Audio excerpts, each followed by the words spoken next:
Penny, what's going on? Welcome to the Dad Edge podcast. Thanks so much for having me. I appreciate the invite. I'm honored. I'm excited. I'm excited to have you on. This is a big topic. It's a big topic. Yes. I forgot what we were talking about. What were we talking about? ADHD. Kidding. Anyway. The thing that makes us forgetful. Exactly.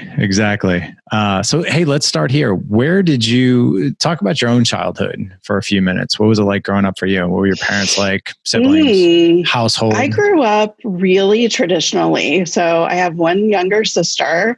I was raised Baptist, raised very much in the church, very typical traditional parenting standards. That relationship was pretty authoritarian, not to an extreme, but just what you would expect as a traditional parent-child relationship in the United States. And from that, I think, and growing up with a lot of anxiety and social anxiety, I really started pushing boundaries that weren't necessarily good to push.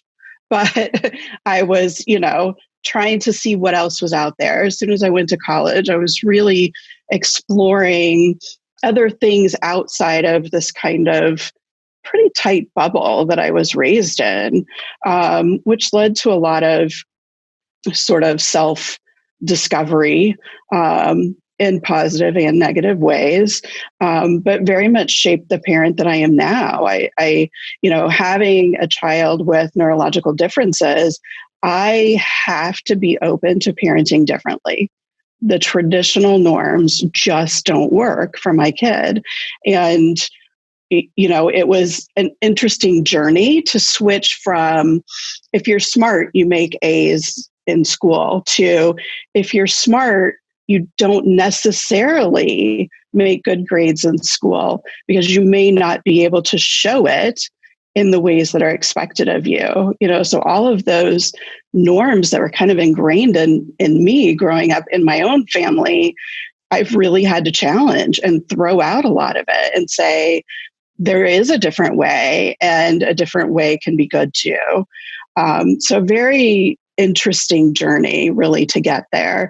And I think most parents of kids with differences like ADHD or autism spectrum disorder really go through that exact same journey. You have to shift or you're not going to be effective for your kid. When they're kind of this out of the box kid, then you really have to be an out of the box parent for them. You have to show up in that way. Do you think that's the biggest misconception out there, is that parents like, hey, I don't change my parenting style. No matter if my kid has ADHD, Asperger's, or whatever they have, I still go about it the exact same way. Yeah, I think we're very culturally driven to parent in a very specific way. In the US, it is very much an authoritarian, sort of controlling relationship. We feel like we should be able to control the behavior of our kids, control the way they act in public, the reflection on us that they are. And I really feel for every child, that is not the best way to parent. I really feel like we need to be parenting and raising individuals.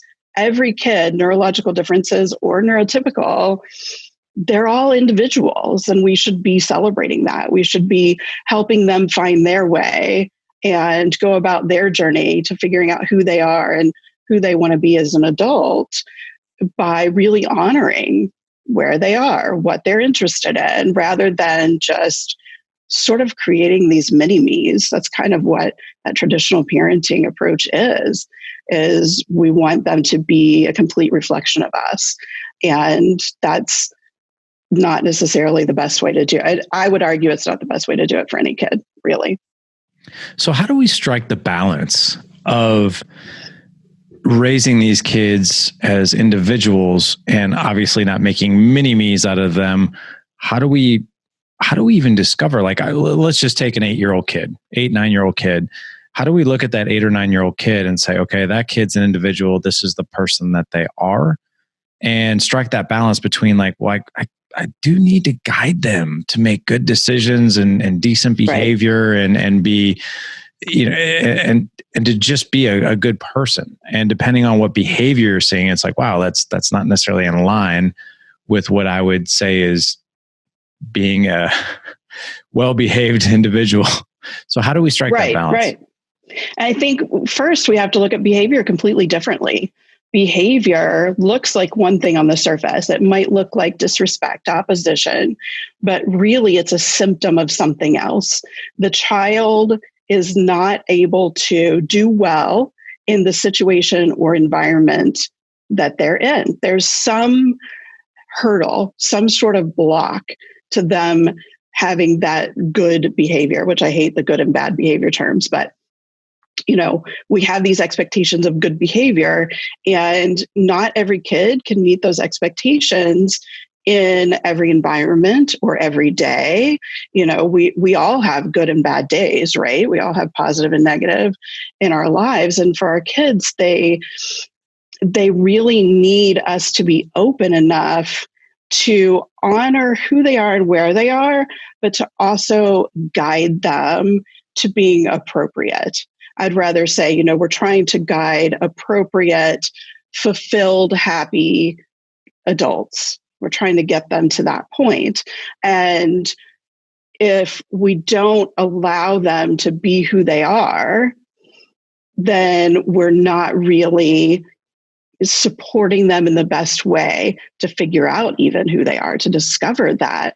So when we just decide that this list of behaviors is bad, this list of behaviors is good, and we're just trying to push one way or the other, we're not giving any leeway for anything else other than this is my expectation of you, and so you're going to do it.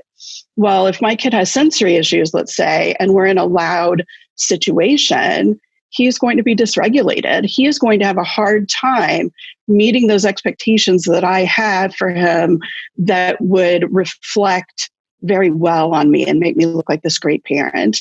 And by acknowledging, first understanding even that that's why that behavior is happening, acknowledging that that's real for him, and then working on how do I help him to succeed in this situation. That's everything. That then is actually going to change that behavior. Where if I just said, you're not going to act that way right now, I need you to be respectful, or I need you to sit still or quiet, they're still not going to be able to do that because I didn't address why it was happening. And now there's friction. And now my child thinks that I don't like who they are, that I want to change them. I can't even tell you how many times over the years my son has said, stop trying to change me. And, again, it's a big journey to figure out that difference between trying to guide them and what really to them feels like trying to change them.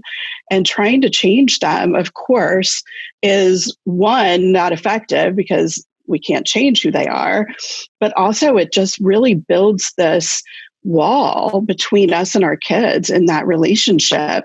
It really sours it. It makes it very adversarial if our kids feel like we don't get who they are. We don't acknowledge what they're going through. We don't acknowledge that they're really trying. Often, especially kids with ADHD, they are trying 10 times harder than you see on the surface. And when we constantly say, sit still, do your worksheet, pay attention, and then we're not acknowledging and honoring that they really are doing their best. And it's just not the right expectation in the right moment for them. So, I feel like we are kind of scaffolding. We're the support. We're somewhat of a guide. We're definitely a protector, although we don't want to overprotect. And that's another lesson I've really had to learn is the more that I protect and try to avoid, difficult things for my kids, they didn't learn how to navigate them themselves. They started trying to avoid perceived pain or discomfort because I was often trying to take that away, and they didn't learn to go through that.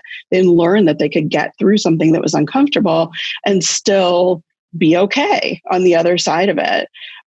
That's a really big piece of it too, is we have to step back enough to let them make some mistakes, to let them go through some hard things.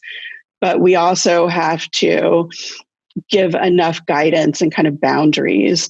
And one thing I talk to parents about is, sitting down and really setting your values. Because when you look at your values separate from kind of the parenting rules that you would set, like be respectful would be a parenting rule.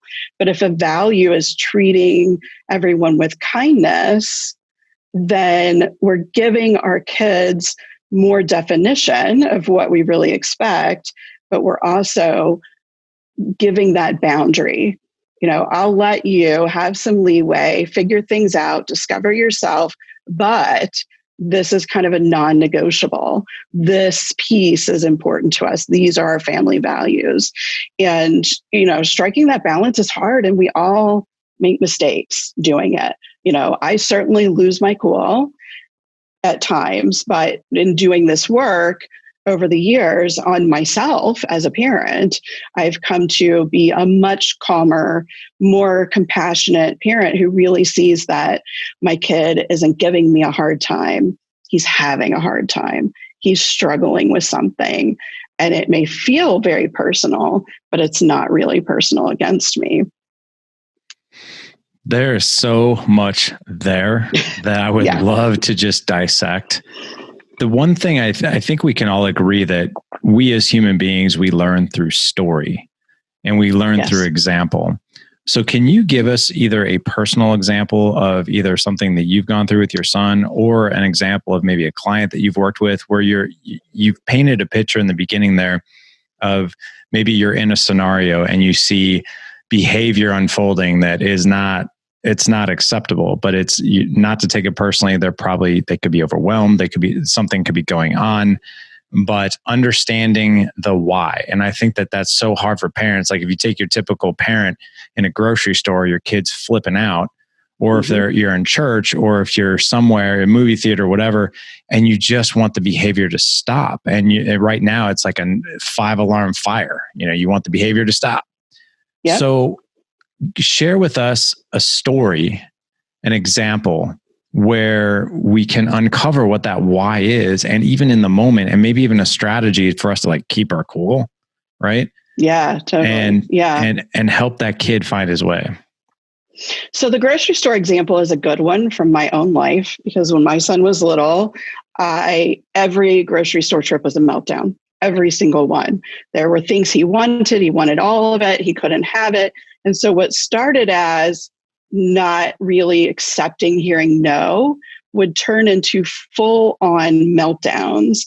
And a meltdown is different from a tantrum. A tantrum is I'm having a fit to try to affect your answer or to get what I wanted. And a meltdown, a child is no longer in control of that behavior. They've gone past the tantrum to where it's just this full-on emotional break, and they're completely out of control of what they're doing. And it really has to play itself out. Their brain kind of has to heal and recover and get back on the right track. And that was a big distinction that I learned with my son was, that aha of he's not necessarily controlling what he's doing right now. And then that helps you to really not take it personally. And so I learned over time going to the grocery store that I just had to, one thing I learned was to stop taking him for a while, because it just went badly every time. And that wasn't the right time for him to be able to better learn to manage himself in the grocery store. We've done that. We're there now, of course, because he's 17. But, you have to learn those lessons too. Yes, your child has to learn to behave in a grocery store, but maybe right now is not the time where they're able to do that yet.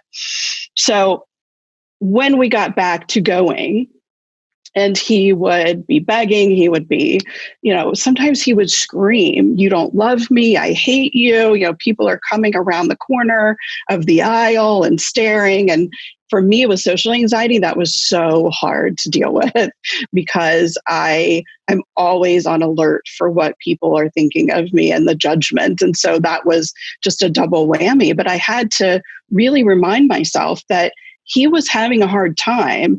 And in that moment, I didn't matter. all those other people in the store didn't matter because they didn't know our story. They didn't know why this was happening, but I did. And I knew my child was struggling. And so I could do what I needed to do to help him, which was not to mirror his behavior in kind. The first thing we want to do as intuition is to say, stop it. Don't act like that. Stop yelling. Don't say ugly things to me. But when you're talking about a child who's dysregulated, who has neurological differences, all that's doing is fueling the fire. It's fueling that friction of, you don't get it. You're not listening to me. So instead, I just kind of took a breath, reminded myself that the opinions of everyone else in the store didn't matter, and figure out what he needed from me in that moment to help him calm. And often it was just, I love you. I know you don't mean that when you say hurtful things. And I want to help you when you're ready to talk to me, when we can have a conversation. And that didn't always work. Sometimes I had to quickly finish getting the things that I must have and get out of the store. Sometimes he was just too far over the edge and in meltdown. But the other thing that we always did was set expectations going in. And I learned this very early on with him. How, am I going to buy him anything in the store or not? How long are we going to be? What are we getting? What do I expect out of him as far as maybe sitting in the cart or walking next to me? Was that miraculous and completely changed his behavior? No, but it helped a great deal because he at least knew going in what we were doing and what he was expected to do within that process. And it can be really difficult. And sometimes it really is just hearing no is that trigger. Other times it's much more complex. So for example, if your child is struggling with their homework, maybe they have a math worksheet, they're freaking out, I'm not doing this, I can't do this, maybe even wadding it up and throwing it on the floor. We could easily say, stop it. You can't do that. You can't throw your math worksheet on the floor. You have to do this math. You have to do it right now. There's a million ways that we could try to control that situation. Or we can step back and say, I see that you're struggling. How can I help you? What do you need right now to be able to do this? And we still have to be a detective. Young kids are not going to be able to say, well, I'm having a hard time keeping my place in the math problem. Maybe it's a 2-step addition. They may not realize that they're melting down and getting really emotional and frustrated because it's hard for them to remember where they are in the math problem. So we really have to be very in tune to that. It could be there's a learning disability that isn't diagnosed. It could be that they're hungry. It could be they need a break after school before they do homework. They need a chance to recharge and chill out. It could be that they need to step away because they got so frustrated that they can't just regulate back and they need an hour or two and then try again. They could need your help. They could need you to fold the page so they only see 3 problems at a time so that it's not overwhelming. There's so many different possibilities here. Sensory, overwhelm, executive functioning, all these things really go into play there. And so we have to be a detective and try to figure that out. But the biggest part of it is first validating how they're feeling. Do we think you should have a meltdown if you have to do a 2-step addition worksheet? No. But they feel that the way they're feeling is true for them in that moment, right? And so we have to honor that and we have to show empathy, and then everything else works better. Every other conversation we have, any other ways that we try to help are going to go better because we've said, I see you, I get what's happening with you right now, and let's work it out. Tactical empathy. It's really, yes. So being empathetic to what the kids are going through, man, oh man, I wish I would have talked to you like 2 years ago. So my oldest struggles with this. Super sweet, amazing, well-behaved, wonderful kid. And he struggles in school. He has ADHD. But no other behavioral issues, but I do find that his schoolwork stresses him out. And here's the funny thing, Yes. Penny. Here's the funny thing, Penny. I pride myself when I'm talking to my wife on using empathy with her. Exactly what you just said. Feel like you're pretty upset right now, or I feel like you're frustrated right now. Seems like you're angry or sad right now, and being able to be, putting a label on that emotion and being in there with that feeling with them and being empathetic. The funny thing is that I do that with my kids, but I don't do that with my oldest, with his schoolwork. And exactly what you just said. Yep. My oldest kid would never hurt a fly. Like, he is the most gentle, warm, affectionate, empathetic, loving kid. But when he's overwhelmed by schoolwork, there's anger that comes out in him that I was like, who are you? And then I get frustrated with him and I'm like, dude, no, you're doing your homework. Like, you're doing your homework. Like, I don't know what else to tell you. Like, and that's the type of, but yet I'm empathetic everywhere else in his life and then his mom's life too. I never even thought to be like, no, you know what? Maybe you should be empathetic when you see that type of behavior. And even as a kid, because I grew up with it as well, if I had a parent that soothed me and calmed me like that and just met me where I was emotionally, like, I could see where I'm like, oh my gosh, I just feel like a parachute just popped open for me and I feel good. Yeah. And I feel like with support and empathy, I could probably do this. Okay. Like, that's all I really need. So that's super helpful. And the way you put it in that story format like that, like an actual situation, incredibly helpful. What advice do you have? Your big thing too is you have to change how you parent, and you definitely touched upon some of those things early on. So talking to the parents right now who are raising kids with ADHD, how, and let's just say, you've got one kid that has it and one kid that doesn't. You think as a parent, I have to go about raising these kids the exact same way. What are the main differences between a quote unquote, I don't want to use the term normal kid, but just your regular run of the mill kid and a kid who struggles with, has the condition of ADHD? How do you gotta parent those two differently? I think you parent them the same. Oh, so you parent them the same. Okay. Yeah, because everything that we shift for our kids with ADHD, we can do for our other kids, showing more empathy, staying calm in emotional situations, looking at the reasons why things are happening. These are all things we should be doing for every child. And the big thing around discipline for kids with ADHD is natural consequences instead of punitive punishment, because punitive punishment is really hard to remember the next time you're doing that thing when you have a clinically impulsive brain that probably also struggles with memory. So punitive punishment is always meant to kind of put the fear into your child that this is going to be painful if I do this again. I'm not going to like what happens, so I'm not going to do it. But natural consequences really go with what is happening. I didn't do my homework, so I got a 0, and now my grade is, dinged and not as good as it could have been. And even those situations, we need to be looking at why they didn't get their homework done. It wasn't just because they didn't want to do it. But so we really need to set one parenting approach, one parenting plan for the family, for the house. What are our values? Where our boundaries lie? What are our house rules? And then, parenting everyone the same. Because when you parent kids differently, your child with ADHD is super aware that you're doing it differently for them, and they take it negatively. And your child that's neurotypical, that does not have ADHD, is also hyper aware that the same rules don't necessarily apply for their brother or sister.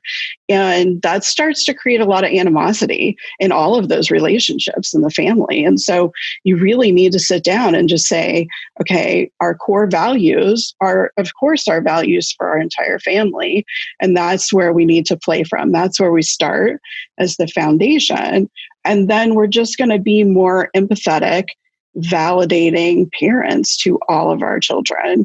I think the only thing where you really start to see differences from child to child, and this is true if you just had a bunch of neurotypical children, is in what your child's currency is. Like for my son, what works for him when he's, done something that he shouldn't have done, or just as a consequence in general, is taking screen time from him, taking his computer, his tablet, his VR, whatever.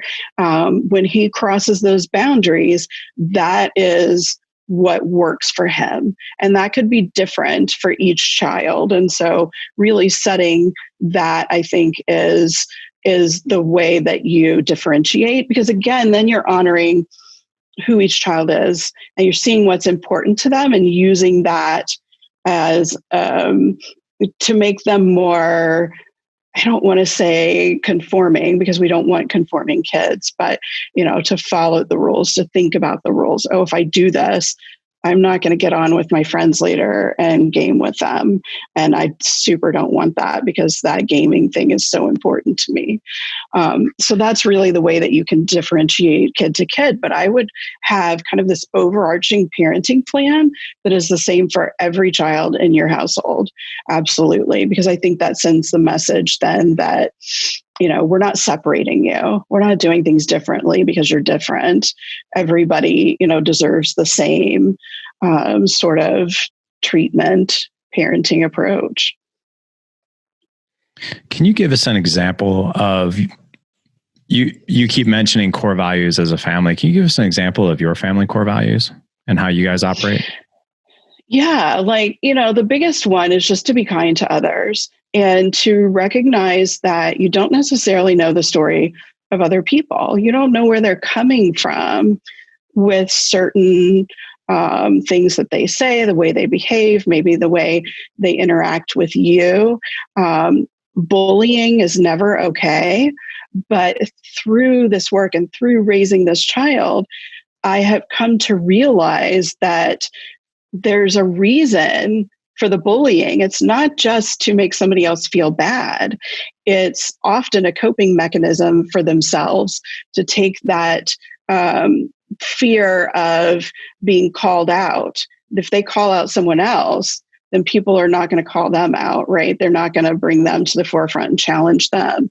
And so really looking at everything that goes on from that sort of empathetic lens very differently. And we talk a lot about that in our family. It's that, kindness is always the right way. Not to say if, somebody's trying to pound you, you shouldn't defend yourself, right? But that's just one of our huge core values as a family. You're kind to others. You try to see things from their perspective. You're empathetic. That's really honestly like the one, because I feel like everything comes from there. If we're kind and we're trying to look at someone else's perspective, that's really guiding us to do the right thing, right? And to be a good person and a good human. And that really can be this overarching boundary for everything. Because then that's, we don't lash out at others with our hands. We use words instead. Things like all of that stuff then funnels under that one overarching foundational sort of family value, and creates a really good boundary. And again, it's not to say that we're not human. We all sometimes behave outside of that value, right? We all make mistakes and do things sometimes without thinking. And I always try to be very clear about that, because I have found that when I speak about these things, people will say, you're just like the perfect parent. And I can't imagine never yelling at my kid. And me neither. It happens to me too. And we have to just give ourselves grace. And when we act like humans in front of our kids, then they know that they can also be human. They can also make mistakes. And, we're kind of giving them permission when we give ourselves permission. And I think that's a really big thing, especially for our own mental health and emotional health as parents. That reduces stress when we decide that it's okay to be good enough. It's okay to sometimes make a mistake, as long as you try to repair that relationship with that person. Then, that's just being human, and it's okay to have those struggles sometimes. I love that. So do you never yell at your kids? No. Never. Of course I do. Yeah. Of course I do. A whole lot less, but of course I do. And, I really had to practice with intention remaining calm. It wasn't like I said to myself, okay, these things are going to go better if I'm calm. And my kid is having a hard time, not giving me a hard time. And magically the switch was flipped and I have no more problems.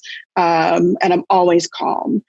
Of course not. It's something we have to continually practice, just like being mindful of what's happening, which is part of remaining calm. We have to kind of train ourselves to have this awareness of what's going on and why it's happening, what could be the reason or the trigger, and then, work on maintaining that calm muscle, work on how do I myself, and it's different for everyone, I think. For me, the big piece was not taking it personally, first and foremost. I had to detach emotionally from what was happening.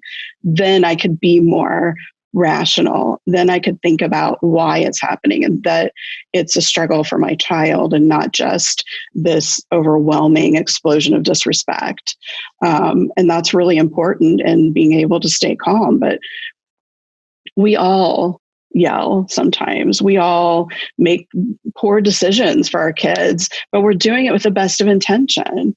90% of the time, our intention is to help our kids. Our intention comes from a place of love and caring. And maybe it was a bad decision, and we just have to learn to give ourselves grace for those things. We absolutely are going to make mistakes. It's just a given. Sure. I can give one quick example. My son struggled in school monumentally, and he has a high IQ, and he didn't fit, like so blatantly didn't fit and couldn't meet expectations in classrooms. And so we were trying different schools, this one private school. And it looked like the best decision ever. It was science oriented. It was totally hands-on. It was everything he loved in every way that he does well. And we were asked to leave after about 6 weeks. And we had to go back to the public school. And I was so crushed. And I felt like, because he was so crushed, I had made this decision to do this. And now it had harmed him instead of benefiting him. Those things are hard, and we all have those parenting moments. Every single one of us has made a decision that we thought was going to be great for our kids and turned out not to be, and turned out to be, somewhat traumatic even to our kids, and maybe even changed the way they look at some things or changed who they are in a way. But everything, I think, happens for a reason. I certainly learned a lesson from it. I think my son, even though he was pretty little, he was 9, I think he learned some things from it that, you can be yourself and still not quite get what people want, give what they want of you, and that's okay, that you just have to keep trying to find your place. And he did eventually find his place. He found great friends in middle school. He still has them. He finally started to find where he fit. And it was definitely a process. And for a lot of us, it is. And so there really was a lesson in it, but it was a brutally hard lesson. And it felt like a huge mistake. But those are going to happen. We have a parenting expert in our community, in our mastermind, and he often says, if you want to treat your kids better, treat them like you would treat them like you treat your coworkers. You'll talk to them more respect, much more civilly than you normally would, right? And that's interesting. It's so simple, right? It's so simple, but and I appreciate you sharing that story. By the way, I think we as parents, we can really empathize with you. You just want the best, and you're trying to give the best, and your best effort turned into something that was a bit rough for him. So, as we wrap up here, I want to hit upon parents and self-care when raising kids with ADHD. Self-care just in general. And I can tell you right now, you're talking to hundreds of thousands of fathers, and fathers are notorious for the first thing that they shelve is their own health, physical, mental, emotional health, for the sake. And it's all with good intentions. It's all with good intentions. Well, I can't really go to the gym because that takes away from my family. I can't really, take time to read or meditate or whatever. That takes time away from the family. Any type of self-care, we see men in particular shelve it. But this is so important. I mean, this is foundational. So what are some strategies for us for self-care that you have seen work in your practice and with your clients? A good bit of it is your mindset.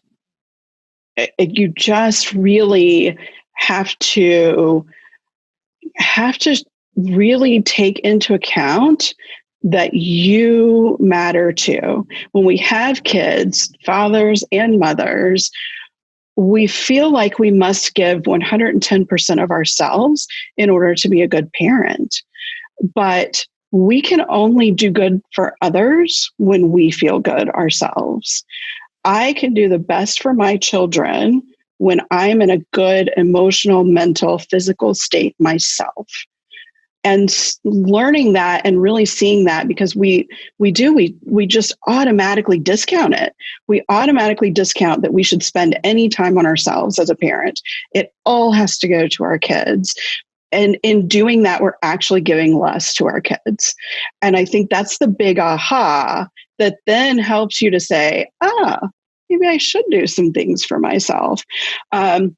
I talk a lot about self-care because we have a mom retreat that's all about self-care for parents or moms of kids who are differently wired. And it's all about just their self-care, because when we started creating this, we realized that we kind of had this similar experience. My kid might have ADHD, autism, another mom who's their kid might have bipolar or anxiety. And yet we still have a very similar experience. And we are all still not taking care of ourselves at all. And we said, okay, there's lots of people who speak about these different disorders. We need to be teaching parents that they have to take care of themselves. And I will say the goal was always to add a dad retreat at some point. We just haven't gotten there yet, but not to leave dads out. But I think, there's some camaraderie with mothers, a group of just mothers. There's some camaraderie and community building with just a group of dads. And that's why we did it that way. But so in all of this work and getting speakers and speaking myself and researching on self-care, really the overarching piece of it is the way you think about your world, your kids, your family, your life. It's your mindset. And, do you have a survivor mindset or do you have a victim mindset? Does everything happen to you and you have no control of it? Or are you optimistic and know that things can change, things can always get better? That was a big piece for me because I was very much a victim for a very long time. And several years ago, I just said enough. Like, I'm tired of not being happy. I'm tired of, and I always thought it was because those happy people just had a different personality. They had better life circumstances. And that's not true. And I had to do a lot of personal internal work on my thoughts about things, the way I viewed the world, the way I viewed, having a child with challenges, even the way I view getting older, because I'm not doing well with that one at all. And, we just have to really set ourselves up for success right there in the mindset piece. Then it's things like taking time for yourself, even if it's 5 minutes by yourself, just to close your eyes and breathe. You need that. And there's brain science that supports that breathing is calming. It calms your nervous system. It gives you, your brain a chance, a little break to then go back in a little better place. If you have maybe a young kid with ADHD, my son was Tigger. I mean, he was just this blur, and he was bouncing off of walls and floors and sofa. He'd sit on the sofa on his head. He was always upside down on his head, and it was overwhelming to me. So I would actually stay in the bathroom longer. That was my first foray in self-care.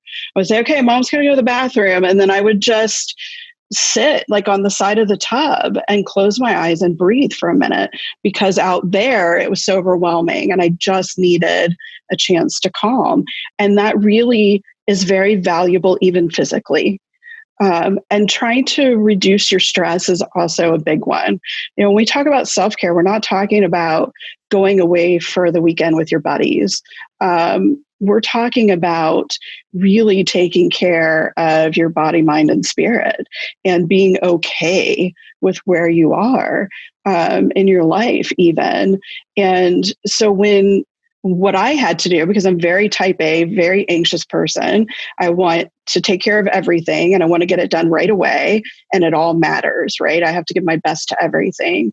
And I had to realize that some of the minutia didn't matter. And I had to let go of some things. I had to just say, that's not a priority. For instance, my son has a high IQ. He barely gets B's, C's, and D's. It takes a lot of work from a lot of people to help him just achieve that. And I had to say, okay, not every kid is good at high school. Not every kid who gets C's and D's in high school is going to be a failure in life. Most aren't, right? I had to really think about it very rationally and step back from it. And then I could let it go. And it wasn't as big a deal. And it reduced not only my stress, but then it reduced my son's stress, because now I'm not pushing and pushing and pushing on that thing that he really wasn't able to achieve within the situation that he was given. And it was just like a big family exhale, because when I feel good, the energy in the house is good. Everybody else is going to get that. If I'm Debbie Downer and everything's bad and everything's ADHD this and ADHD that, which I lived in that space for 2 or 3 years, everybody is feeling that weight. Everybody's feeling that negativity. So just work on yourself and your own perspective and thoughts and mindset can be a huge shift for your kids. For those kids that you're sacrificing yourself for, you would actually be doing better for them if you spent some time on yourself, if you did what you need to do for yourself in order to feel good. You are speaking my language. I have a question. Powerful stuff. Very powerful stuff. You mentioned early on about these mom retreats. Yeah. And so let me throw this at you. I didn't expect to ask you this question, but since you brought it up, there's been something that I've seen happen in our community. So just a quick side note, we have a mastermind for fathers. It's called the Edge Mastermind. We've had it now for almost 5 years. And what I can tell you is, so we have 25 call teams that meet on a weekly basis. We do everything over Zoom. Wow. We have an agenda. We allow men to freely talk and ask questions about what's going on in their life, what's coming up for them, where they need advice and strategy. And then we're teaching them something every week. Every month we have a theme. Like, so for instance, we did an 8-week theme in July and August on marriage and communication. And each man will learn a skill set every week, but they also get that community. They get the tribe. They get to ask questions. It's a way for mentally and emotionally it's mental and emotional self-care strategy and learning and education. Here's where I've seen the rub, right? And this is just like with anything. With men, we had a guy ask a question and he said, "Hey, I'm finding it hard to get on a call team because I feel guilty taking an hour away from my family and doing a call team. I feel like I'm leaving my wife behind. I feel like I'm leaving my kids behind." It's no different than, if you took an hour to go for a run, or if you took an hour to go to the gym, or if you took 5 minutes on the side of the bathtub like yourself, right? Exactly. Yep. But, so I know for women, creating community and tribe, that's like your wheelhouse. That's something you guys do so well. And men struggle with that. We sort of live these quiet lives of isolation, not physically. We're surrounded by people all day long, but mentally and emotionally. And then on top of it, we feel very, very guilty to take self-care. So what advice do you have for men when it comes to community, when it comes to tribe, and allowing yourself permission to be like, you know what, I'm going to be better at the end of 60 minutes after I get off this mastermind call, and I'm going to show up even better for them versus like, I'll hang out with them for 60 minutes, but I might not be operating at my full potential. It's about priorities. And again, it's about really telling yourself, this is important, not just for me, but it goes toward my family too. What I'm learning in that 60 minutes on this call is going to help me show up more for my kids, be connected to them better. Connection is huge. It's to me, the driving human piece that we all desperately need, true, genuine connection to other people. And I think men, and this is, the outside perspective of a woman looking in, but I think men tend to hold their feelings in. They don't talk about their feelings, their emotions. And women do that so much more. We connect so much more with each other on that emotional level. And building that connection, even if it's just one person who has some sort of similarity and kind of gets your life and gets you, that you really are open with, can be a relief. It can really free up some of that, those pent up emotions, I think, are very stressful, right? You're internalizing things, and it just builds, where if you took this hour, you learned these awesome things, you really have now worked on your stress, you've learned great things for your family. So the time that you're spending together is better. I could spend 20 hours a week with my kids. Every minute that I'm not working, I could spend with my kids. Are every one of those minutes of those 20 hours going to be connected and valuable? No, because I can't give them my all, for one thing.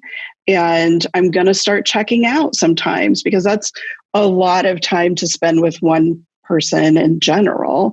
So taking the time to then make those interactions better quality. That's what they're doing. They're coming on your mastermind.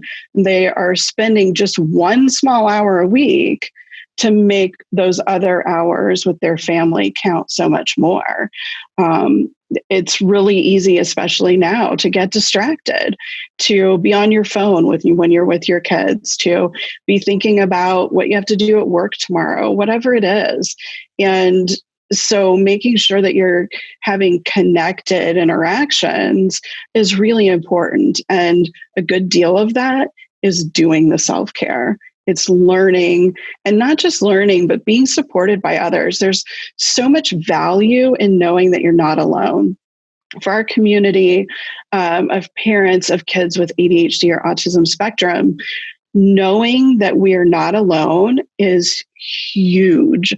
Everyone who reads one of my books or comes to our Facebook group They're like, wow, I totally felt like it was just me. I felt like it was my parenting. I see all these other parents in my neighborhood or at my kids' school or my siblings' families. They're not struggling like this.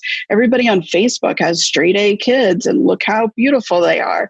It's not real life, but we have to connect with people who get our real life. We have to have some of both. Sure, we can still have, the neighbor on Facebook who never shares anything negative because we just want to keep up, but we can't the highlight reel.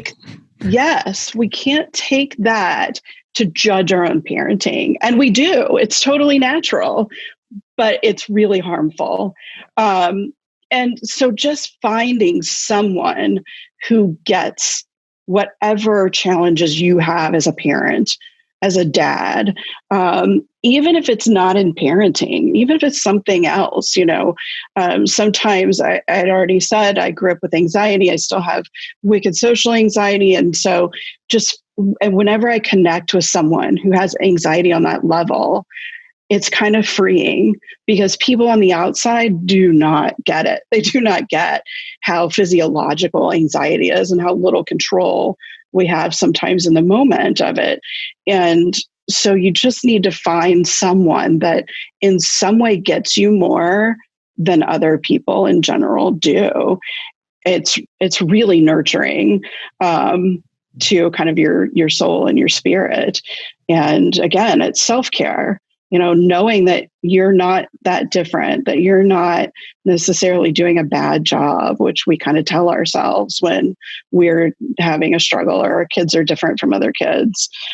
Just making a connection can make all the difference in realizing that it's not you and you're doing a good job. You're doing everything that you can for your kids and your family.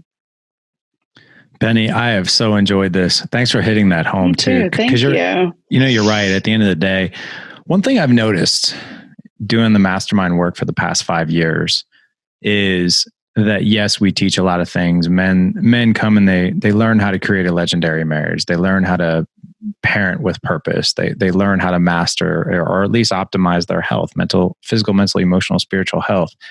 There's a lot of things that they come to learn, but I would say the feedback that I've always heard over the past 5 years is I just want to be able to have better conversations and feel a connection when I'm in the trenches here. When I'm in the trenches of marriage and parenting and providing and doing everything that I'm doing, I just kind of like to know that I'm not alone and I don't have to answer every question. It's fine and good and fine. Like I can actually share what's going on in my life and I can contribute. Because every man has a strength for sure. This has Sharing stories is so valuable. Yeah. We tend to keep things to ourselves, especially when they're hard or painful, but sharing that story of something that you struggled with and 10 other parents are totally going to relate to it. And now you've changed their world a little bit. It's really monumentally powerful stuff. And again, I think men tend not to share as much, and you should. Agreed. It's good stuff. It is good stuff. So as we wrap up here, I want to make sure that the men can find your books, your resources. I know you have some courses available for parents who are raising kids with ADHD. Where can we find all that good stuff? It is all on parenting, ADHD, and autism.com. There, I have 4 books about parenting kids with ADHD. One is actually kind of a memoir. My first book, Boy Without Instructions, was basically our story for the first 4 years after diagnosis, and super relatable. I have come to learn over the years. Just yesterday, I got another email that said, it's like reading my own story. You wrote my life, and it happens all the time. And it's always amazing to me that we really have more similarities with others than we think we do. So there's that book and a few others on ADHD. I have a course called Stop Battling with Your Child and Create Calm. that is an online course and coaching program, as well as some other smaller courses. Every year we do a parenting summit for parents of kids with ADHD and autism. We bring in all these experts and have all these conversations about understanding our kids, understanding the diagnosis, being the right parent for them, approaching it in the way that's most effective. So much going on. So much going on, but it's such valuable, having this child led me here. I never dreamed that this would be what I was doing. And I never dreamed that I could do something so fulfilling either. I never imagined that for myself, that, and part of that was that whole victim mentality and just thinking that I wasn't deemed to be great. We all have our own greatness. Every one of us has our own greatness. And, we just have to let life lead, I think, sometimes. Your struggle is your strength, as we always say. So I hear you. That's the work that I'm doing here came out of immense, moronic, horrible mistakes. Still making them, just make a few less, hopefully. Anyway, right? Yep. So gentlemen, that's right. That is what it's about. Gentlemen, not to worry. We are going to have all the links for Penny and her books and everything on this particular show. And then in the show notes, just go to gooddadproject.com/285 for this show. Again, gooddadproject.com/285. Penny, thank you. This was amazing. This was amazing. Thank you. I thoroughly enjoyed it. Yeah, you bet. Gentlemen, go out, live with purpose, live with intention, and above all else, live legendary. Take care.